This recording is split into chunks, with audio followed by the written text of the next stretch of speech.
Please subscribe to the English Web and do not forget to click the bell icon to stay notified at all times.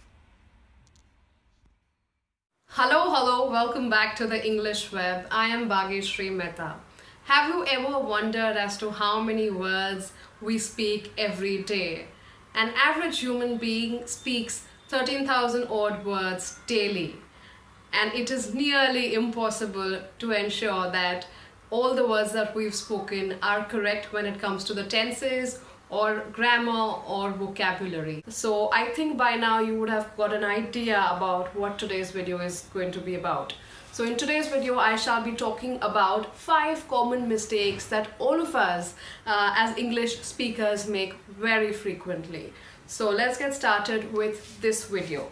The first mistake that we all tend to make or have at least made once in our lives is using past tense that after the words did or didn't. So please understand, did and did not always take a verb in the present tense and not in the past tense.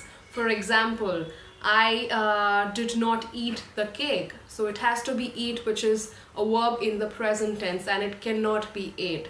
So for example, did I just laugh at her? So the verb over here is laugh after did. So that always has to be in the present tense and not in the past tense. So please keep that in mind and avoid using a word or a verb in the past tense the next time you use did or did not before that.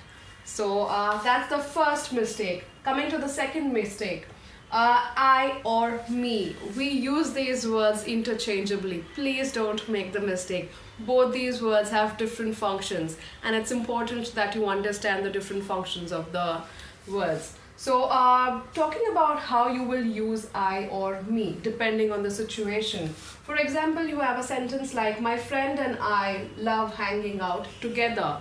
Now always ensure that I is used in the subject of the sentence. This is the subject. So this is the subject, and in this sentence, coming to the first sentence for now, my friend and I love hanging out together. Every time you use the word I, make sure that it is a part of the subject of the sentence and not the object. Imagine we often use my friend and me. That is grossly incorrect. You cannot use me in this place. Imagine not writing my friend and just starting the sentence with I. That is correct, but imagine if you wrote me instead of I, and my friend and me, and take out my friend. Me love hanging out together. That makes no sense. So please understand, if your sentence, if your word is a part of the subject of the sentence, you must use I and not me. And in this sentence, she decided to apologize to me. Me over here is the object, is in the object of the sentence. Object is the second half of the sentence. So you ought to use me and not I. So I hope you understood how to use these words correctly. Coming to the third mistake, again, hear or listen. Oh, I heard him, I listened to him. We use them again interchangeably. No, these words cannot be used interchangeably. Hearing is a very passive action, whereas listening to somebody or something is a very active function.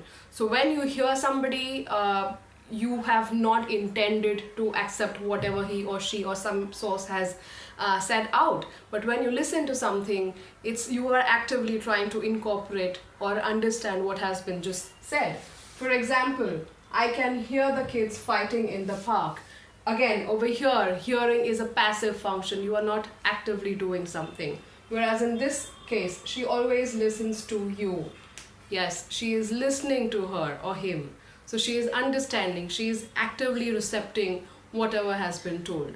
So these two are different words, and make sure you use them in the correct format.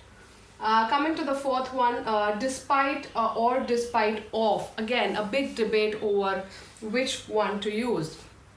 Please understand, despite is equivalent to in spite of. It both mean the same. But when you use in spite of, you can use, so in case you use in spite of, you always ensure that the word of is always followed But in the case of despite, you do not use of. It is only despite.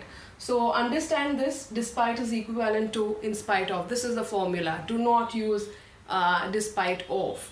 This is the exact translation. So yes, that is the fourth common mistake. And coming to the last common mistake, and again something that we all jumble up almost all of the time, at least some point in our lives. So for or of. Now these two words are again entirely different, but we tend to swap them every now and then. It is important to understand when these two words must be used.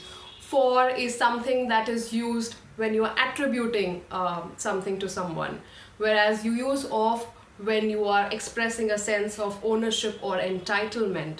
For example, I wrote a check for $5 lakh. You write a check for somebody or for some purpose. So always use for and not of. So that is, you are attributing it to somebody. And when you write of, Mary stole a chocolate of Tim. Tim in this case owned the chocolate. So you use of because it belonged to him and it was not for Tim. If she stole it for Tim, then it meant that she attributed it to Tim and it did not belong to Tim in the first place. So I hope you all have gotten a decent idea about what I tried to say in today's video. Again, this is my list of commonly made mistakes, and it is not necessary that all of you would be going wrong with these things. I'm sure there are a lot of you who have a very sound knowledge of how to use these words or vocabulary. I hope this video has helped you gain a better understanding of how to use the given words, and if you all did, then please do not forget to hit the like button, to comment below, share and subscribe to my channel. I shall see you guys very soon. Until the next time, goodbye.